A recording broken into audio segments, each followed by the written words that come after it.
මොකක් ගැනද ඔබතුමා කුසල මහත්මයා මේ කතා කරන්න යන්නේ? මෙහෙමයි අර එදා අර ඔබතුමා කොළඹ කෞතුකාගාරයේ ගිහිල්ලා කරපු වීඩියෝ එකෙන් පස්සේ ඔබතුමා කිව්වනේ හැමදේම අපි මේකේ ඉන්දියාවට ආදරණේ තියෙන්නේ කියලා. ඔව්. එතකොට ඔය කතාව බලන්න මම මේ මගේ එක જાති ගවේෂණ මම කරා ඉන්ටර්නෙට් එකේ. හරි.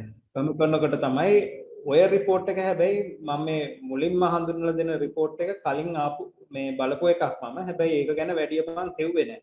ඔබතුමා ඔබ ගැන කිව්වන් පස්සේ තමයි මට හිතුනේ මේක තවදුරටත් බලන්න ඕනේ කියලා. ඊට පස්සේ තමයි මම අර ඔබතුමාට WhatsApp message එකක් කිව්වේ. එතකොට ඔබතුමා මගෙන් ඇහුවනේ මේ දැන් ඕකේ ඔය කියලා තියෙන වෙස්ට් යුරේෂියා වල ඉඳලා එන කට්ටියක් ගැනයි මෙහි ඉඳලා නෙමෙයිද ගියේ කියලා. ඊට පස්සේ මම තවදුරටත් ඕක ගැන හිතුවා. එතකොට තමයි මට මේ විස්තරය දැනගන්න පුළුවන් වුණේ. මේ විස්තරේ ඒ අතින් බලද්දි හුඟක් අදාළ තොරතුරු මේ විකිපීඩියා එකේ තියෙනවා. ඒ කියන්නේ අපේ හෙළ ජාන පිළිබඳවද හෙළීන්ගේ ඔව් මේ ස්ටඩි එක කරලා තියෙන්නේ ජාන පිළිබඳව. හොඳයි. ඒ කියන්නේ අපිට දැන් පුරාවස්තු වලින් සමහර ඒවා අපිට කියන්න බෑනේ හරියටම. ඔව්. දින නිර්ණයක් කරගන්න පුළුවන් කාබන් ඩේටින් කරලා ඒ වුණාට අපිට මේ සමහර ඒවා නිශ්චය වශයෙන් කියන්න බෑ. ජාන කියන ඒවා යම්කිසි සම්බන්ධයක් පෙන්වනවානේ කොහාට හරි. හොඳයි. ඒ නිසා තමයි මම මේ රිපෝට් එක බලලා මේ විස්තරය ඔබතුමාට කිව්වේ දා. මේ රිපෝට් එකේ මේ මම උපුටා ගත්ත කොටස. මේක කරලා තියෙනවා කියලා කියන්නේ the study was carried out with the approval of the ethics committee of the faculty of medicine University of Karaniya Sri Lanka කියලා මේකේ කියලා තියෙනවා. ඒ කියන්නේ Karaniya University එකේ faculty of medicine වල ethics committee එකේ approval එක ඇතුළු මේගොල්ලෝ මේ report එක කරලා තියෙනවා.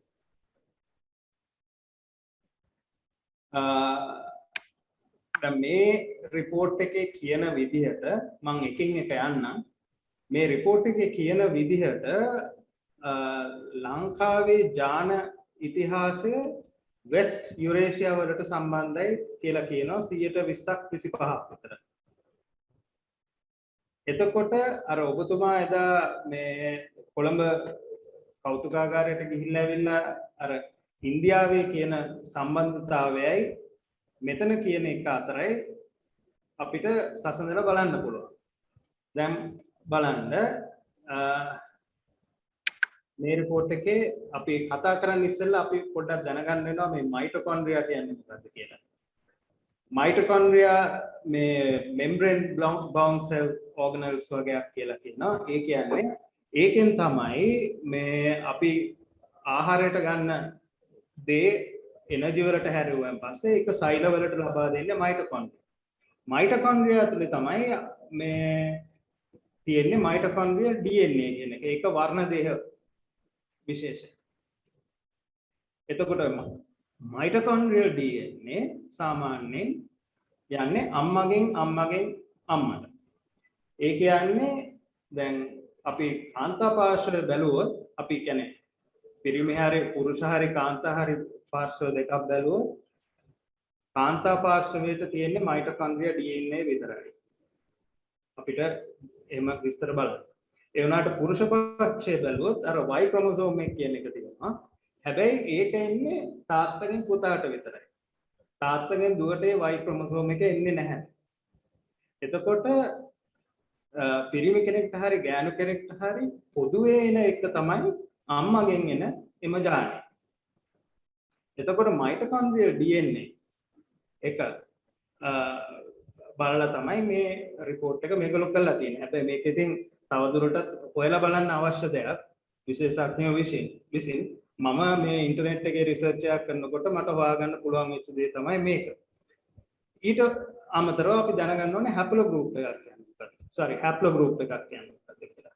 හැප්ලෝ ගෲප් එකක් කියලා අපි කියන්නේ සාමාන්‍යයෙන් එක මීමුත්තකින් පැවතෙන පරම්පරාව. එතකොට අපි හැප්ලෝ ගෲප්ස් වලින් තමයි හුඟක් වෙලාවට බලන්නේ ලෝකයේ විවිධ පැතිවල ජාන සම්බන්ධතා මොනවද කියලා.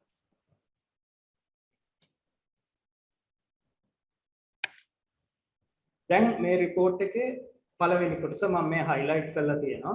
ඒ highlight කරපු එක මම උපුටගෙන වෙනම අරගෙන තියෙනවා. ඒක පේනවද දන්නේ නැහැ හොඳට. බලන්න. දැන් මේගොල්ලෝ කියනවා මේ report එකේ 271 දෙනෙක්ව අරගෙන තමයි මේ ටෙස්ට් එක කරේ කියලා. දැන් මෙතන කියනවා the Badda occupied a position separated from all the other ethnic peoples of the island. ඒ කියන්නේ Badda කියන ජන සමූහය අනිත් ජන කොට්ටාස වලින් වෙන් වෙලා හැදිච්ච කට්ටියක් කියලා කියනවා. Badda people's mitochondrial sequences are more related to the Sinhalese and Sri Lankan Tamils than the Indian Tamil sequences.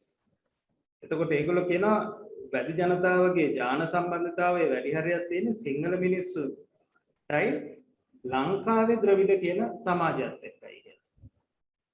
දැන් mitochondrial DNA කියන එකට මේගොල්ලෝ කෙටියෙන් දැන් පාවිච්චි කරනවා mtDNA කියන මේ report එකේ මෙතන ඉඳලා mtDNA haplogroup analysis revealed that several Western Eurasian haplogroups as well as Indian specific mtDNA clades were found amongst the Sri Lankan population.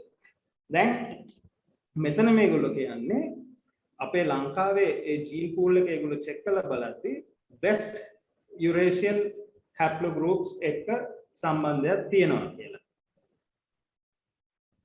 ඒ කියන්නේ ලංකාවේ ඒගොල්ලෝ බලපු populations. ඒකම ඉන්දියාවට සම්බන්ධ මේ ජීන්ස් තියෙනවා කියලා. දැන් මෙතන ඊළඟට කියනවා both Tamils and Sinhalese clusters were affiliated with the Indian subcontinent population than Badda people, who are believed to be the native population of the island of Sri Lanka. එතකොට සිංහලයි ලාංකීය ද්‍රවිඩයි කියන කට්ටිය ඉන්දියාව එක්ක සම්බන්ධකම් ජාන වශයෙන් තිබිලා තියෙනවා. ඒක ජාන වලින් පෙන්වනවා. කොසල් මහත්මයා මේ පරීක්ෂණය කරලා තියෙන්නේ කවුද? කරලා තියෙන්නේ ඉන්න මම පෙන්නන්න Journal of Human Genetics කියන ආයතනය. මේ තියෙන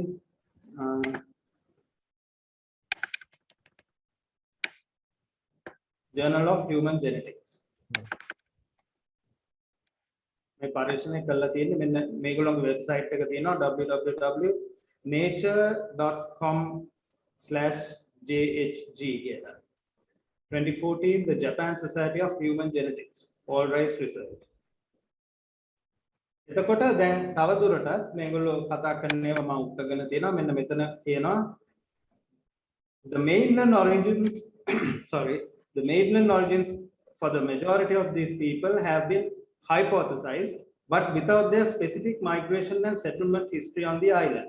They are yet to be fully elucidated.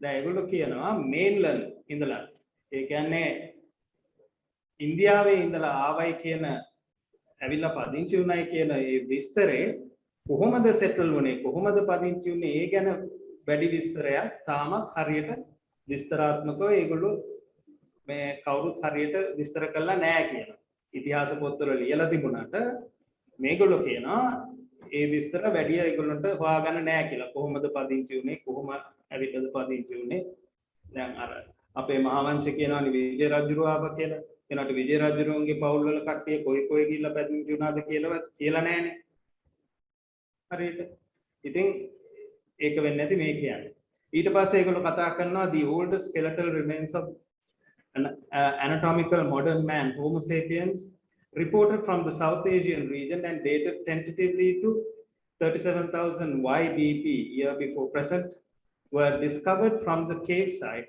Pahiyanlena on the island. දැන් මේගොල්ලෝ මේ අර පාහියන්ලනේ හම්බ වෙච්ච ආදි මානවයාගේ සැකිල්ල පිළිබඳවත් මෙතන කතා කරනවා.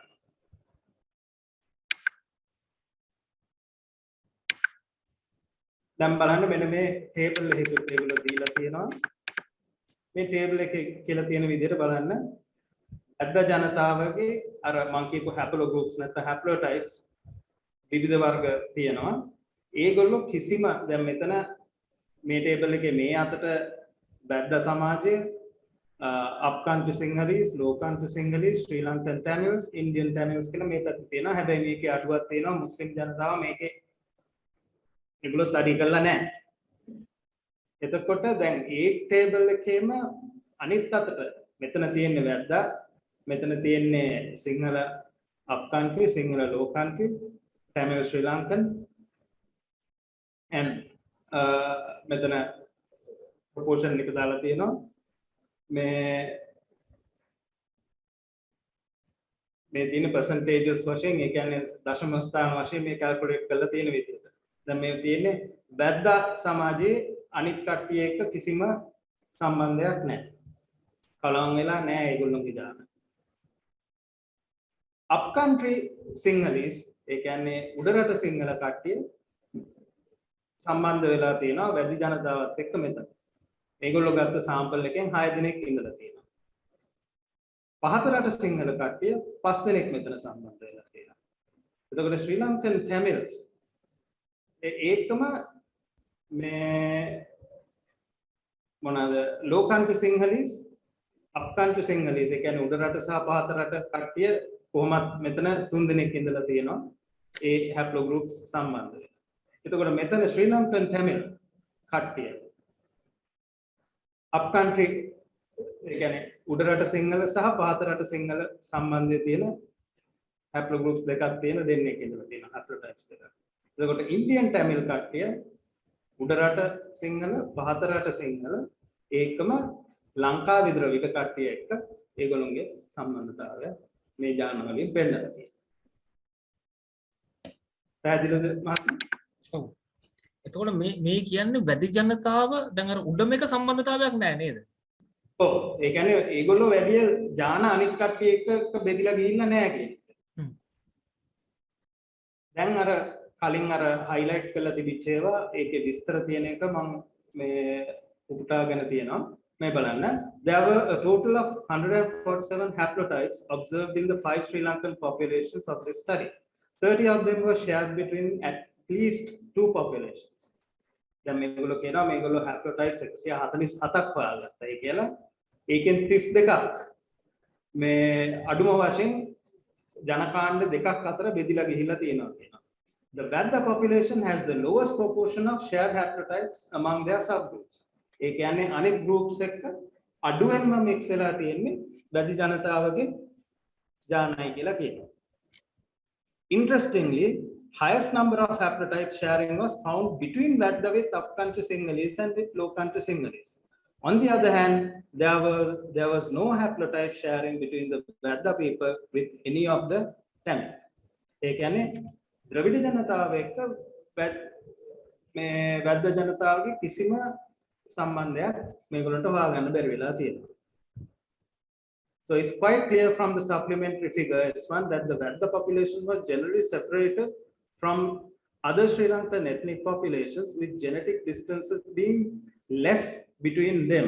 ඒ කියන්නේ ඒගොල්ලෝ අතර ජාන අතර ලොකු වෙනසක් නැහැ. ඒ කියන්නේ ඒගොල්ලෝගේ හුඟක් ඉන්ටර්මැරිඩ් වෙලා තියෙන්නේ. ඒගොල්ලෝ අතරම කසාද මේ බැඳලා එහෙම වෙලා තියෙන්නේ.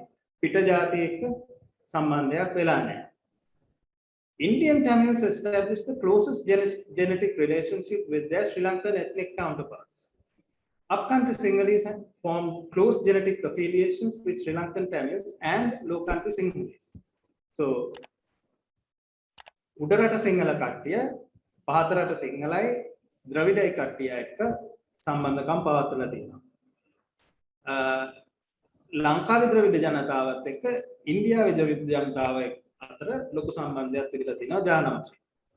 Two Vedda subgroups ඔය VA BAM කියන එකයි VAHEM කියන එකයි were intermingled with Sinhalese, both upcountry and low country, but not with any of the Tamils. දැන් එතනත් ඒක කියනවා සිංහල පහතරට ඉහතර උඩරට දෙකත් එක්ක තමයි වැඩි ජනතාවගේ සම්බන්ධකම් තිබිලා තියෙන්නේ. මේ තමයි ඒගොල්ලෝගේ අර distribution මේක මේ chart එක ඒ විස්තරය එතන තියෙනවා. මේකේ ලොකු විස්තරයක් තියෙනවා මම අවශ්‍ය ටික විතරක් අරගෙන තියෙන්නේ. දැන් මේ highlight කරපුවා මම ඔක්කොගෙන පෙන්නන්නම්. මෙන්න බලන්න. There are several West Eurasian haplogroups belonging to the HVW2T, U1, U5, and U7 lineages found in Sri Lanka ethnic populations. Table 2, table refer. The Western Eurasian contribution to the Western Eurasian contribution to the Sri Lankan maternal gene pool was about 19.94. දැන් ඔන්න ඔතන තමයි කියන්නේ maternal gene pool එක කියලා කියන්නේ mitochondrial DNA එක. අර අම්මගෙන් එන ජාන lineage. එතකොට ඒකෙන් කියනවා ලංකාවේ සාමාන්‍යයක් වශයෙන් ගත්තොත් 19.94 මේ western Eurasian gene එක තියෙනවා කියලා. Interestingly, West Eurasian contribution of 28.19, 25.33, 25 and 20% were detected in the Sri Lankan Tamils, Badda people, upcountry Sinhalese and low country Sinhalese respectively. Whereas only 1.75 contribution was evident in the Indian Tamils. දැන් බලන්න වෙන මේ මම මෙතන මේක දාලා තියෙනවා. දැන් ශ්‍රී ලාංකේය Tamil කට්ටියට ද්‍රවිඩ කට්ටිය Western Eurasian gene pool එකේ ඒගොල්ලන්ගේ 28.19ක් තියෙනවා. වැද්ද ජනතාවගේ 25.33ක් තියෙනවා. උඩරට සිංහල ජනතාව අතර 25ක් තියෙනවා. පහතරට සිංහල ජනතාව අතර ඒ යුරේෂියන් ජීන් එක 20ක් තියෙනවා කියලා මේ report එකේ කියනවා. දැන් බලමු ඔන්න ඔතනින් පස්සේ තමයි මම මේ විස්තරය හොයාගෙන දැන් මෙතන මේ report එකේ නැති කාරණයක් හොයන්න මම Wikipedia එකට ගිහිල්ලා හෙව්වා මේ ජාන පිළිබඳව. දැන් අර මම කියපු Western Eurasian gene pool එකේ තියෙන haplotypes එක HBW T U1 U5 U7 මම හොයාගෙන ගියා මේ HV කියන එක කොහොමද ඇති වුනේ මේ HV කියන එක West Eurasia වල නැත්නම් West Asia වලට බර West Asia කියන්නේ බැබිලෝනියා ඒ කාලේ බැබිලෝනියා තිබිච්ච යුෆ්‍රටිස් ටයිග්‍රිස් ගංගාවල් තිබිච්ච ඒ හරිය දැනට සිරියාව ඉරාකයේ තියෙන හරිය West Asia or Caucasus කියන්නේ යුරෝපීය පැත්තේ රෂ්‍යාවට ලං වෙන්නේ ඒ පැත්තේ. ඉතින් මේගොල්ලෝ හරියටම ස්ථානේ කියන්නේ නැහැ. හැබැයි මේගොල්ලෝ ජාන හොයාගත්ත ක්‍රමය අනුව කියනවා මෙන්න මේ තැන්වල කියලා. අවුරුදු 24000කට ඉස්සෙල්ල. West Eurasia පැත්තේ. West Eurasia කියලා කියපු හැටි ඒ කියන්නේ යුරෝපේ. දැන් මේ HV එකේ ancestor නැත්නම් HV එක ඇවිල්ලා තියෙන්නේ මේ R0 කියන haplotype එක. R0 කියන haplotype එක ඇවිල්ලා තියෙන R එකේ. මෙන්න බලන්න R එක හැදිලා තියෙන්නේ මේ මුලින්ම හැදිලා තියෙන්නේ කොහෙද? South Asia or Southeast Asia. Approximately 70,000 years, between 80 and 50,000 years. අවුරුදු 80000 50000 අතර කාලයක් තුර දකුණු ආසියාව එහෙම නැත්නම් South East Asia වල තමයි මේ ජානය ආරම්භ වෙලා තියෙන්නේ. මේ ජානය හැදිලා තියෙන්නේ මේක මියුටේට් වෙලා. ඒ කියන්නේ මේක විකෘතියක් වෙලා තමයි මේක හැදිලා තියෙන්නේ. මේක තමයි මේ N කියන එක N කියන එකෙන් තමයි R එක හැදිලා තියෙන්නේ. එතකොට N කියන හැප්ලෝ ගෲප් එක බලන්න. ඒක හැදිලා තියෙන්නේ Asia or East Africa. ඒ තියෙන්නේ 55,000 to 70,000 YBP or 50 to 65,000 YBP. ඒ කියන්නේ අවුරුදු 70000කට විතර ඉස්සෙල්ලා. එතකොට මේ දෙකම බලන්න. ඔව් කෝසල් මහත්මයා දැන් අපි කියනවනේ මිනිස් මේ මානවයන්ගේ ආරම්භය අප්‍රිකාව මූලික කරගෙන ආවා කියන කතාවක් සමාජයේ කාලයක් තිබ්බනේ නේද? ඔව් තාමත් තියෙනවා ඒක. මම ඒක එතනට එනවා. මේගොල්ලෝ දැන් එතනදී අප්‍රිකාවේ ඉඳලා ආවයි කියන තැනදී මේගොල්ලෝ පාවිච්චි කරනවා maybe, likely, probably කියන වචන ටික. ඉතින් මොකද අප්‍රිකාවේ හැදිච්ච ජාන ලයින් එක තමයි L කියන්නේ. එතකොට L එක අප්‍රිකාවෙන් පිට වෙනකොට L3 වුණා. එහෙම කතාවක් කියනවා. L3 වලින් M එක හැදුනලු N එක හැදුනා. එතකොට මේ තියෙන්නේ N එකේ ඉඳලා. එතකොට අප්‍රිකාවෙන් ආවද නැද්ද කොහොමද කියලා ඉතින් ඒගොල්ලෝ කියනවා. ඒ වුණාට දැන් මේක අපි බලාගෙන යන තරමට HV එක හැදිලා තියෙන්නේ R එකෙනුයි N එකෙනුයි. එතකොට R එකයි N එකයි තියෙන්නේ ආසියාවේ. ඒ කියන්නේ අප්‍රිකාවේ ඉඳලා ඇවිල්ලා ආසියාවට ඇවිල්ලා ආසියාවේ ඉඳලා යුරෝපෙට ගිහිල්ලා අපෝ යුරෝපේ ඉඳලා ලංකාවට ඇවිල්ලා ඔය කතාවක් තමයි ඔය තියෙන්නේ. ඒ අවුරුදු එච්චර ගානකට ඉස්සෙල්ලා. එහෙම නැත්නම් ආසියාවෙම හැදිලා ආසියාවේ විවිධ මේවා හැදිලා එහාට මෙහාට ගියත් දන්නේ නැහැ. සමහරවිට අප්‍රිකාවෙන් ඇවිල්ලා ආසියාවේ පළපදියම් වුණාද ඒක දන්නේ නැහැ. කොහොමවත් එතන කියන්නේ R කියලා කියන්නේ සවුත් ඒෂියාව සවුත් ඊස්ට් ඒෂියා කියලා එතන පැහැදිලිව දාලා තියෙනවා නේද? ඔව්. මම මේ ඔක්කොගේම රෙෆරන්සස් මම මේකේ පාවිච්චි කරා මගේ ඔක්කොම සයිටේෂන්ස් මේ කරපු අය සයිටේෂන්ස් මම වෙනම තියෙනවා මේ ප්‍රසන්ටේෂන් එකේම හදලා. එතකොට මේ ඕන්ලාට මට රිෆර් කරලා බලන්න පුළුවන්. මේවා තව වැඩිදුර හොයන්න අවශ්‍ය ඒවා. මොකද අපි අර යම් එක තැනක් දුරට ගිහිල්ලා එතනින් එහාට කතා නොකර ඉන්න ගියාම එක කොටසක් එහෙමම වැහෙනවා. ඉතින් මාත් දැන් අර අමාර කලින් උපුටාගත්ත රිපෝට් එක අනුව ගිහලා HV වල විතරක් නතර වුණා නම් මම මේ R0 එකයි R එකයි ගැන හොයන්න යන්නේ නැහැ. මම මේ R එක ගැන එව්වේ නැත්නම් N එක ගැන හොයාගන්නේ නැහැ.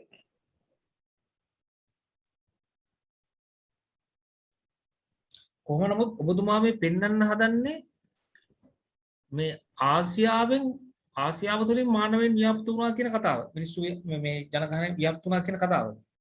දැනට පේන විදිහට ඒ වගේ.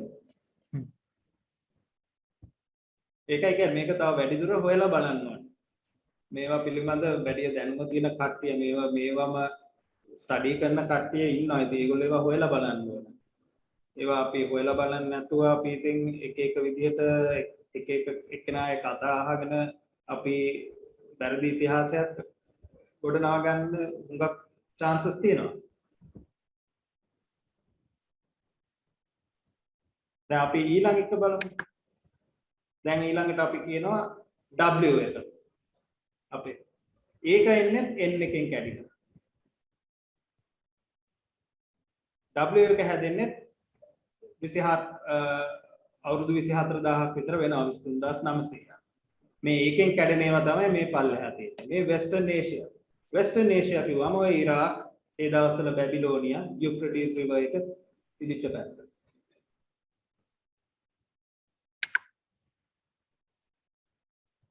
ඊළඟට T එක. Near east. ඒ කියන්නේ වෙස්ට් ඒෂියා. ඒ හරියම තමයි. ඒත් අවුරුදු 25000යි give or take about 4000 years. ඒ කියන්නේ අවුරුදු 4000 ගණනක් එහාට මෙහාට වෙන්න පුළුවන් කියලා මෙතන දීලා තියෙනවා. ඒ කියන්නේ අවුරුදු 30000ත් 25000ත් විතර අතර. එතකොට ඒක එන්නේ JT කියන එකේ. JT කියන එක South West Asia වල ආරම්භ වෙච්ච එක. ඒත් අවුරුදු 50300ක් විතර පැරණි. ඒ ජානේ. එතකොට U මේ U1 කියන එක U1 U5 U7 U1 U5 U7 මේ ඔක්කොම එන්නේ මේ U එක යටතේ. U එකෙන් කැඩලා ගියා. ඒක නියර් ඊස්ට් නැත්නම් වෙස්ටර්න් ඒෂියා. ඒ කියන්නේ බැබිලෝනියා පැත්ත. එතකොට එතන ඉන්න කට්ටියටත් ආරම්භය ඇවිල්ලා තියෙන්නේ සවුත් ඒෂියාව සවුත් ඊස්ට් ඒෂියා. මේ R එකෙන්.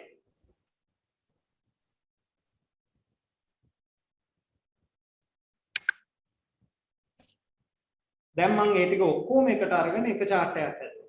දැන් බලන්න. දැන් මේ මම අර කලින් කියපු කතාව. මේගොල්ලෝ කියනවා අවුරුදු 230000ත් 150000 අතර ඊස්ටර්න් ඇෆ්‍රිකා වලින් කට්ටිය එළියට ගියා. යනකොට තමයි මේ L3 එක හැදෙන්නේ කියලා. L3 එක කැඩෙනවා කියනවා M වලට. M කොහෙද? South Asia south west Asia. ඊට පස්සේ අනිත් පැත්තට කැඩෙනවා ඒෂියා or ඊස්ට් ඇෆ්‍රිකා කියලා. එතකොට මෙන්න මේ අවුරුදු 65000ක විතර කාලෙක ඉඳලා.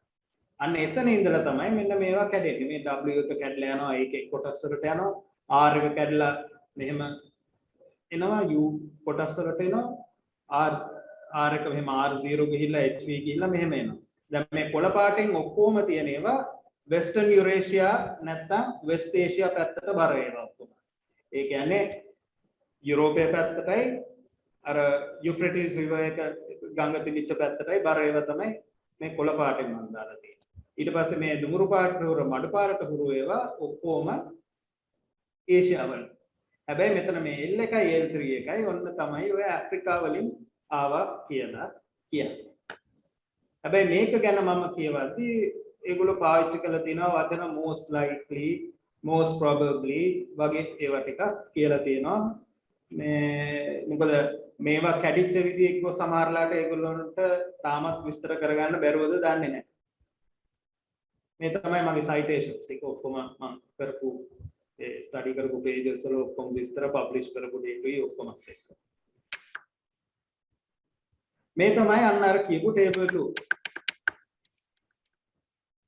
ඒ බලන්න මේ table එක haplogroup M. බැදි ජනතාවගේ උඩ රට සිංහල, පහත රට සිංහල, ශ්‍රී ලංකන් Tamils, Indian Tamils. මේ ඔක්කොම M group එක මෙතන මේ තියෙනවා. ඊට පස්සේ ඊළඟට තියෙනවා haplogroup D එක, haplogroup G එක, H N එක,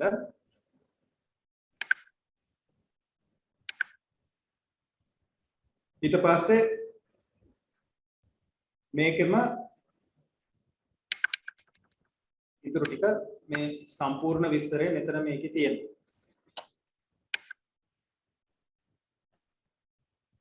එතකොට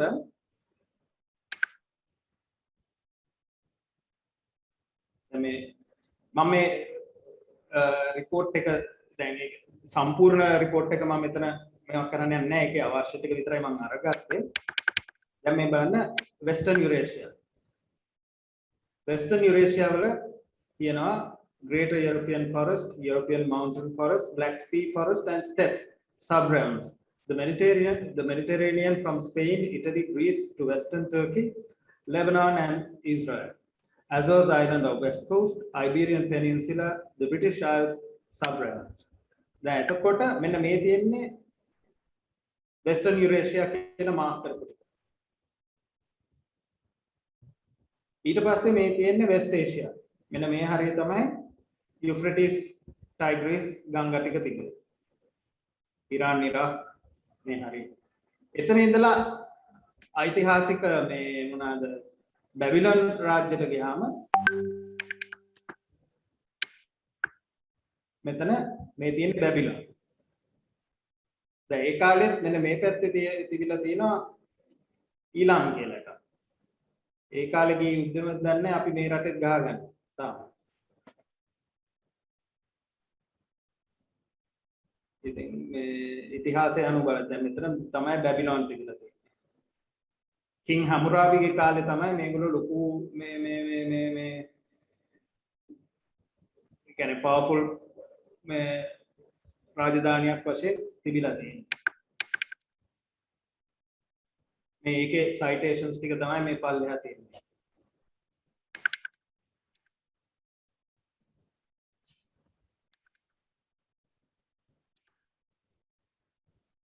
දැන් ඊට පස්සේ මම කරපු දේ දැන් ඒගොල්ලොම කරපු මේ දැන් කලින් මේ Journal of Human Genetics කියන ආයතනයේ නම් කළා දෙන්නේ European Journal of Human Genetics. දැන් ඒගොල්ලෝ ඒ කරපු 2003 කරපු report එක මම බැලුවා. ඉන්දියාව පිළිබඳ ලංකාව පිළිබඳ නෙමෙයි.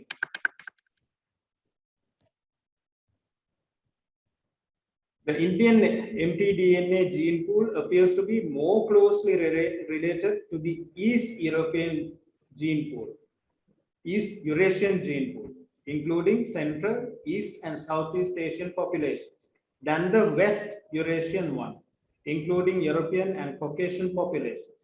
Within India, Northeastern tribes are quite distinct from other groups.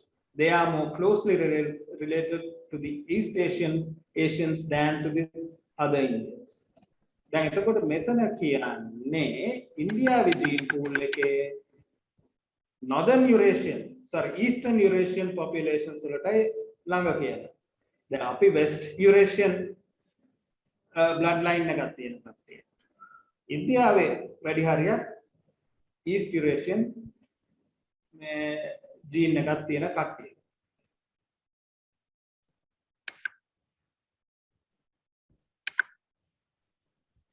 දැන් අපි විජේගේ කතාව කියනවා නම් දැන් මෙච්චර කාලයක් උගන්වලා තියන්නේ විජය ඇතුළු ආර්ය පිරිසගේ සංක්‍රමණයක් සමග සිංහල ජාතිය ආරම්භ වෙනවා කියලානේ.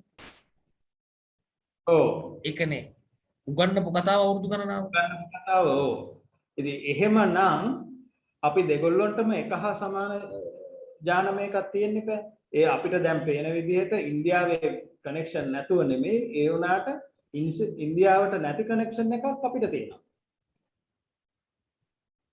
වෙනම ජාන මේක අපි ඉන්දියාවෙන් ආවනම් එහෙනම් ඉන්දියාවේ තියෙන ජාන පිළිවෙලට අපිට තියෙන්නේ බෑ. කොහොමනොත් ඔබතුමාගේ මේ වාර්තාවෙන් පේන්නේ ඉන්දියාවේ ඒ ජානත් එක්ක අපේ මේ මිනිසුන්ගේ හෙළ ජාන සම්බන්ධතාවයක් නැහැ කියන එක.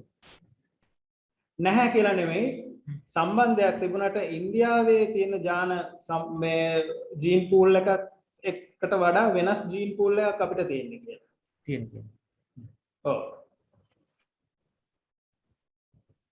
ඒවා හුඟක් දුරට හොයන්න අවශ්‍යයි. දැන් මේ ඊස්ටර්න් යුරේෂියා කියනකොට අපි මේ මැප් එක අරගෙන බැලුවොත් මේ බලන්න. මේ ඊස්ටර්න් යුරේෂියා තියෙන්නේ මේ පැත්තේ. දැන් මේ ලංකාවේ ජීන් පූල් එකේ 125ක් තියෙන්නේ මේ පැත්තේ.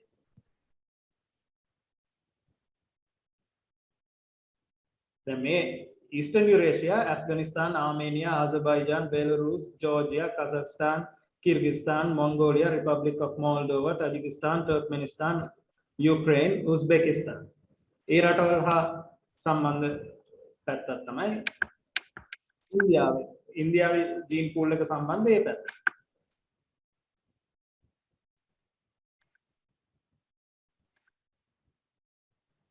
දැන් මේ රිපෝට් එක ඒකත් දිග රිපෝට් එක.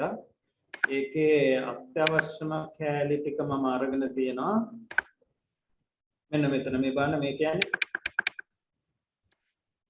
Among Indian populations, most of the South tribes were outliers within the Eurasian Australian cluster.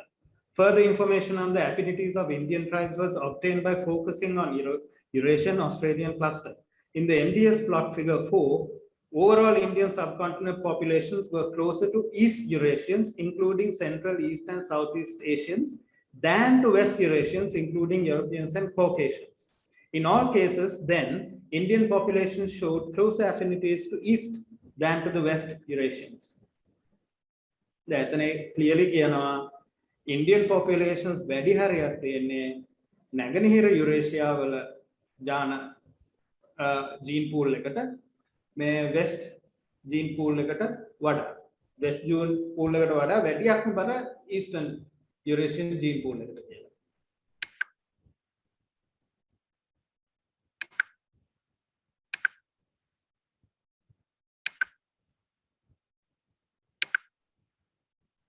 දැන් මෙතන මේ alternative hypothesis එකක් කියලා තියෙනවා. ඒගොල්ලෝගේ අර caste system එකක් තියෙනවානේ. එතකොට alternative hypothesis involves a proto-West Eurasian origin of caste. With the present day similarities in caste and tribal mtDNA gene pools then being attributable to recent admixtures with local Indian populations. The latter hypothesis would require extensive gene flow, which could seem a priori to be incompatible with the mating practices imposed by the caste system in India. එතකොට දැන් මේගොල්ලෝ කියනවා මේගොල්ලෝගේ caste system එකේ ඒගොල්ලෝ ඔය ඉහළ කුලාරාමය කියලා කියන්නේ සමහරලාට proto west Eurasian origin එකක් තියෙන කට්ටිය වෙන්න පුළුවන්. ඒත් ඒගොල්ලෝගේ ඔය caste system එකයි ඒ marriage system එකයි එක බලද්දි ඒක විය නොහැකි. highly improbable. Right? It is highly incompatible කියලා කියන්නේ. එහෙම බෙදිලා යන්න විදියක් නැහැ කියන්නේ.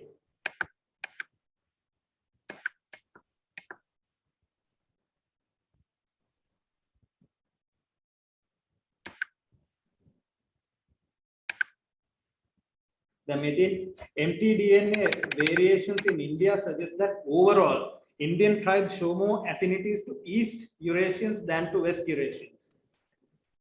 This means that migration from the West, i.e. involving Indo-Europeans and Neolithic expansion of farmers, have not made a major distorting impact on the original gene pool.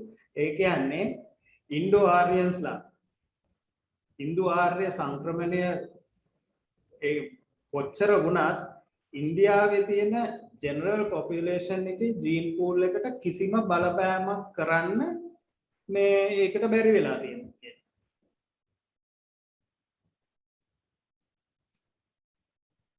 ඒ කියන්නේ indoor ආර්යන් මේ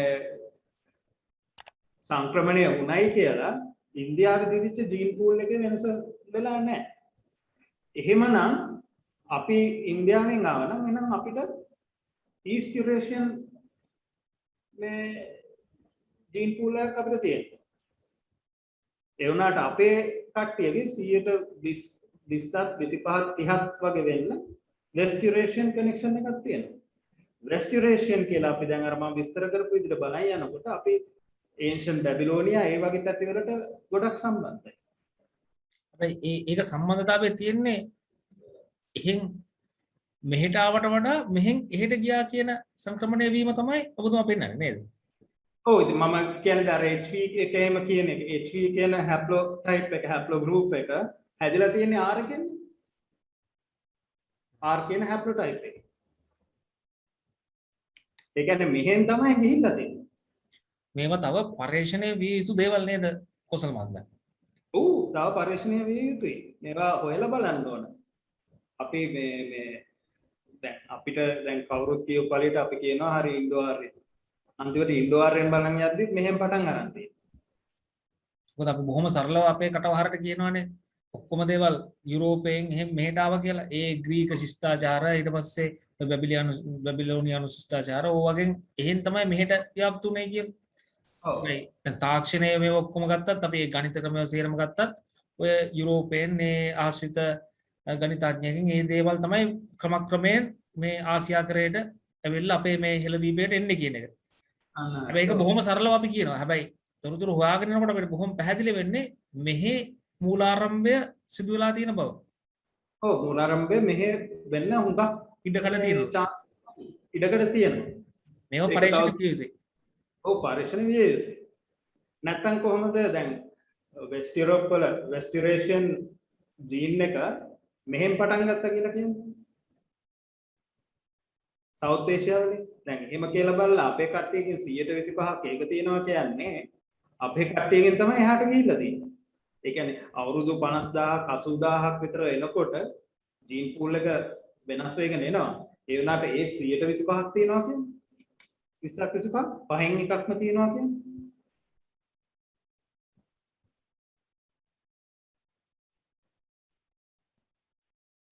පොට්ට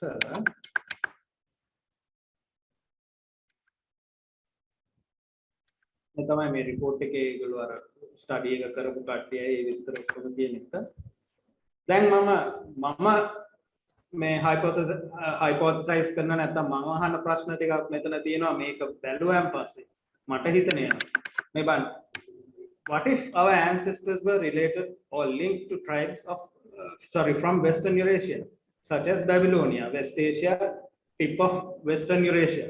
Western Eurasia වල ටිප් එකේ තමයි west Asia තිබුණේ. මේ මොනවාද Euphrates, Tigris civilizations හැදිච්ච පැති. So Babylonia was a city which became very powerful between 1792 to 50 BC during the reign of King Hammurabi. King Hammurabi කාලේ තමයි මේ Babylonian city එක කියන එක හුඟක් powerful වෙන්නේ. He is said to have built and controlled waterways, built and restored temples, public buildings, city walls, etc. ඒ කියන්නේ ඒගොල්ලෝ temples, public building, පොදු building අරවා මේවා ගොඩාක් waterways ඒ කියන්නේ වාරි කර්මාන්ත ගොඩාක් කරලා තියෙනවා. The Neo-Babylonian Empire 626 BC to 539 BC. Right. Neo-Babylonian Empire එක දැන් මෙයාගේ එක බැටුනන් පස්සේ ආපහු බැබිලෝනියන් ශිෂ්ටාචාරය නැගලා ආවා මෙන්න මේ කාලෙදී. 526 539 අතර.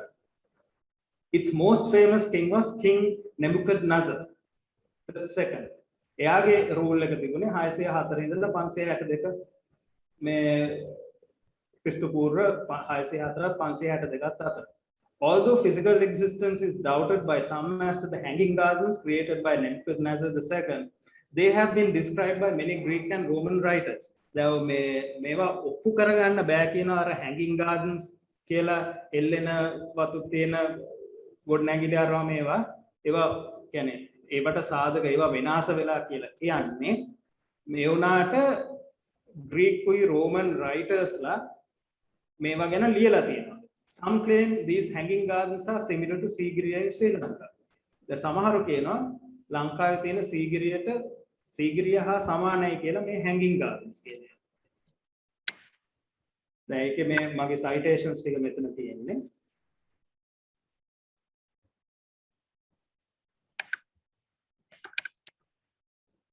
ඊට පස්සේ why ancient Babylonia කියලා මම question එක එතන දානවා. The ancient Babylonian myths of flying machines resonate with our legends of King Ravana and Dadumona Yantra. දැන් ඒගොල්ලොන්ගේ තිබිලා තියෙනවා ඔය ancient flying machines ගැන කතා. From ancient Babylonian myths there comes a story of Etana who flies on a giant eagle. Etana කියන කතාවේ විශාල රාජාලියෙක් පිට ගමන් කරපු කතාවක් තියෙනවා. Babylonian නීති පොතේ හල්කතා කියලා Babylonian set of laws හල්කතා contains a passage which says to operate a flying machine is a great privilege. Knowledge of flying is most ancient, a gift from the gods of old for saving lives. ඒ කියන්නේ මේ පිහාමන යන්ත්‍රයක් භාවිතා කරන්න ලැබීම ලොකු ගෞරවයක් නම්බුවක්. ඒ දැනුම ඉතා පැරණි එකක්. ඒක දෙවියන්ගෙන් අපිට ලැබිච්ච එකක් මිනිසුන්ගේ ජීවිත ආරක්ෂා කිරීම. දැන් බලන්න මෙතන the Babylonians were sun worshippers. Their sun god was named Utu, later referred to as Shamash. They also place a great emphasis on the lion as a symbol of power and overcoming adversity and enemies. In this picture, the lion with a sword in hand, you can see the sun located in the background. මෙතන සිංහයා පිටිපස්සේ ඉර තියෙනවා කඩුවත් එක්ක සිංහයා. දැන් මේක දැක්කාම අපිට මතක් වෙන්නේ අපේ ජාතික කොටිය.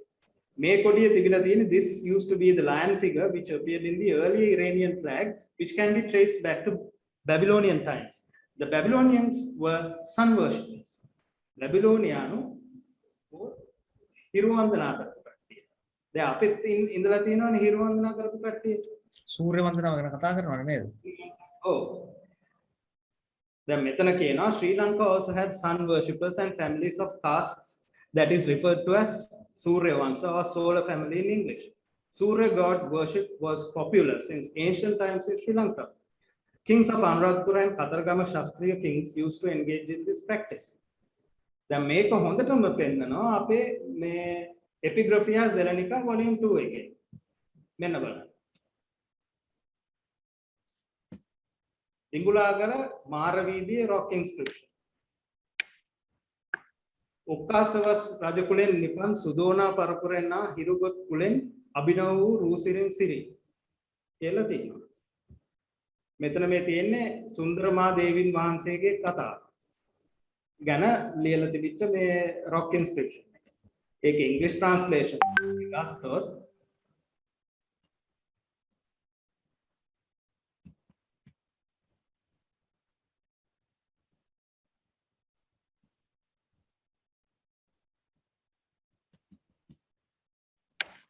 මෙතන කියනවා Her Majesty Sundara Mahadevi who surpasses the goddess Shri in beauty and gracefulness, who is directly descended from the Solar dynasty which belongs to the lineage of Suddhodana that has sprung from the royal race of Okkaka, who became chief queen of Vikamabahu, born of crown parents and gave birth to Gajabahu Deva. කියලා ලොකු විස්තරයක් තියෙනවා. එතකොට සූර්ය වන්දනාව සූර්ය වංශික ඊට පස්සේ මේ සුද්ධෝදන කියන රජ තුමාගේ නමයි ඔක්කොමත් ඉතින් තියෙනවා. ඉතින් ඕක තමයි මම මේ ඔබතුමාට මේ කියන්නේ පැහැදිලිව රාජ්‍ය ආයතන වලින් ඉදිරිපත් කරපු පොතපතෙත් සඳහන් වෙලා තියෙනවා නේද? ඔව්.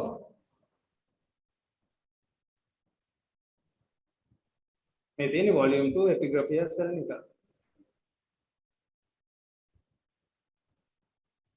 මේ දැනෙනිකා එකේ කෙලින්ම කියලා තියෙනවා මේ සෝලර් ඩයිනස්ටි කියලා.